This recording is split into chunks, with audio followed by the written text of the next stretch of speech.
మీరు సమస్యలతో బాధపడుతున్నారా? అయితే ఈ వీడియో పూర్తిగా చూడండి. ఎటువంటి సమస్యలకైనా రేణుకా ఎల్లమ్మ తల్లి ముందు ప్రత్యేక పూజలు చేస్తున్నారు. ప్రేమించిన అమ్మాయి దూరమైందా? ప్రేమించిన అబ్బాయి దూరమయ్యాడా? అయితే ఈ పూజారి గారిని సంప్రదించండి. ప్రేమ సమస్యలకు ప్రత్యేకమైన ముడుపు పూజలు చేసి గడియలలో పరిష్కారం చేస్తున్నారు. ఈ గురువు గారి దగ్గర ఎంతో పెద్ద వారు పరిష్కారాలు చేయించుకుంటున్నారు.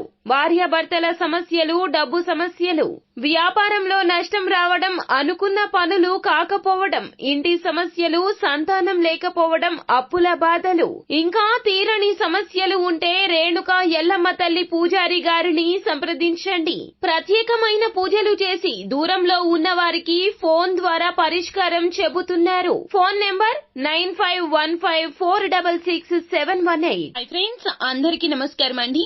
కుంభరాశి వారి జాతకులు, మిమ్మల్ని మాతృ రుణ శాపం వెంటాడుతుంది. అందుకే జీవితంలో సక్సెస్ లేదు, ఎన్నో రకాల ఇబ్బందులు వస్తున్నాయి. అయితే ఈ మాతృ రుణ శాపం అంటే ఏమిటి? వీటి నుండి బయటపడాలంటే ఏం చెయ్యాలో, ఏ పరిహారాలు పాటించాలో, అసలు తదితర పూర్తి వివరాలు అన్నీ తెలియాలంటే వీడియోని పూర్తిగా చూడాల్సిందే. అప్పుడే మేము ఏం చెప్పబోతున్నామో మీకు పూర్తిగా అర్థమవుతుంది. వీడియో గనక మీకు నచ్చినట్లయితే గనక లైక్ చేయండి. మీ లైక్ మాకెంతో సపోర్ట్ అండ్ ఎంకరేజ్మెంట్ గా ఉంటుంది. ఇక ఆలస్యమే లేకుండా వీడియోలోకి వచ్చేద్దాం. కుంభరాశి వారి జాతకులు ఎన్నో రకాల కష్టాలు అనుభవిస్తున్నారు. ఎన్నో రకాల సమస్యలు, మొదలు పెట్టిన పనులు పూర్తి కాకపోవడం, కుటుంబంలో ఎప్పుడు కూడాను ఏదో ఒక రకమైన అశాంతి కలిగి ఉంటుంది. ఎన్ని రకాల ఇబ్బందులు అంటే పగవారికి కూడా ఇటువంటి ఇబ్బంది రాకూడదని మీకే అనిపిస్తుంది.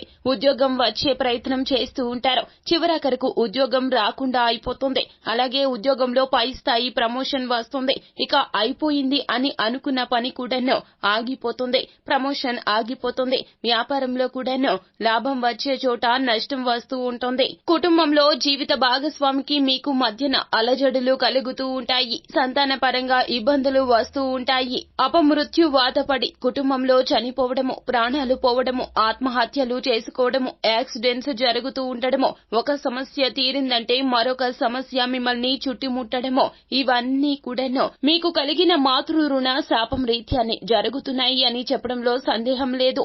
మీరు అనుకోవచ్చు, మేము మా కన్న తల్లిదండ్రులను బాగా చూసుకుంటామండి, వారంటే మాకు ప్రేమ ఎక్కువ, కానీ ఎందుకు ఇలా మాతృ రుణ శాపం మమ్మల్ని ఇబ్బంది పెడుతుంది అని అనుకోవచ్చు.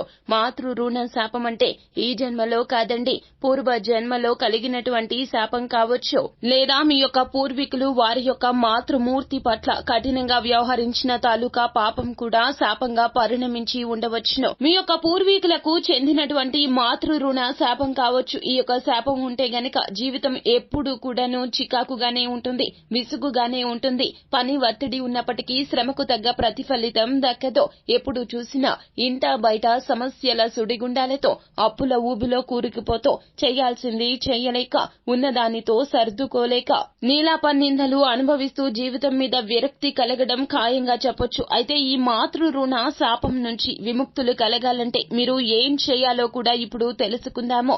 ఈ పరిహారాలు తప్పక పాటించండి, నమ్మకంతో చెయ్యండి. విశ్వాసంతో మీరు చేసే ఈ ప్రత్యేక పరిహారాలు తప్పక ఫలితాన్ని కలగచేస్తాయి. నిత్యము కూడాను మీరు సూర్యునికి అర్ఘ్యాన్ని సమర్పించండి. సూర్యోదయం సమయంలో సూర్యునికి ఒక చెంబు, రాగి చెంబులో నీటిని తీసుకుని నల్ల నువ్వులు వేసి అర్ఘ్యాన్ని సమర్పించండి. ఆదిత్య హృదయ పఠన పారాయణాన్ని గావించండి. అలాగే మీరు ఏమిటంటే గనక ప్రతి శుక్రవారం తిథి నాడు రావి చెట్టు, వేప చెట్టు కలగలిసి ఉన్న దేవాలయానికి వెళ్ళండి. అలాగే మీరు ఏమిటంటే గనక రావి చెట్టు, వేప చెట్టు కలగలిసి ఉన్న దేవాలయం చెంతకు వెళ్ళండి. అక్కడ చెట్టు మొదట్లో శుభ్రం చేసి నీటిని పోయండి. ఆ తర్వాత చెట్టు చుట్టూరా కూడాను 3 ప్రదక్షిణలు గావించండి. చెట్టు చుట్టూరా 3 ప్రదక్షిణలు గావించండి. అలాగే శుక్రవారం తిథి నాడు మీరు ఏమిటంటే గనక శ్రీ మహాలక్ష్మి స్తోత్ర పఠన పారాయణాన్ని గావించండి. నిత్యము కూడా లలిత సహస్రనామ పారాయణం మీకు మేలు కలగ చేస్తుంది. ప్రతి అమావాస్య తిథి నాడు మీరు ఏమిటంటే గనక గాయత్రి మంత్ర పఠన పారాయణాన్ని గావించాలి. అలాగే పూజా మందిరంలో కూర్చొని అమ్మవారి పటం ముందు కూర్చోండి.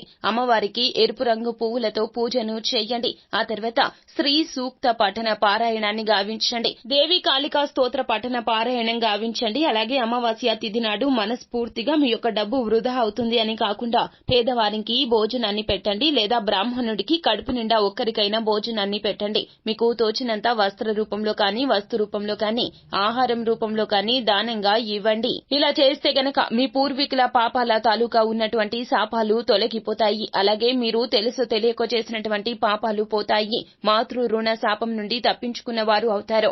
అంతా మంచి జరుగుతుంది. శుభం భూయాత్. సో ఫ్రెండ్స్, చూశారు కదా, ఈ వీడియో గనక మీకు నచ్చినట్లయితే గనక లైక్ చేయండి. మరిన్ని వీడియోస్ కోసం మా ఛానల్ ని సబ్స్క్రైబ్ చేసుకుని పక్కనే ఉన్న బెల్ ఐకాన్ లో ఆల్ టాప్ చేయడాన్ని మాత్రం అస్సలు మీరు మర్చిపోవద్దు.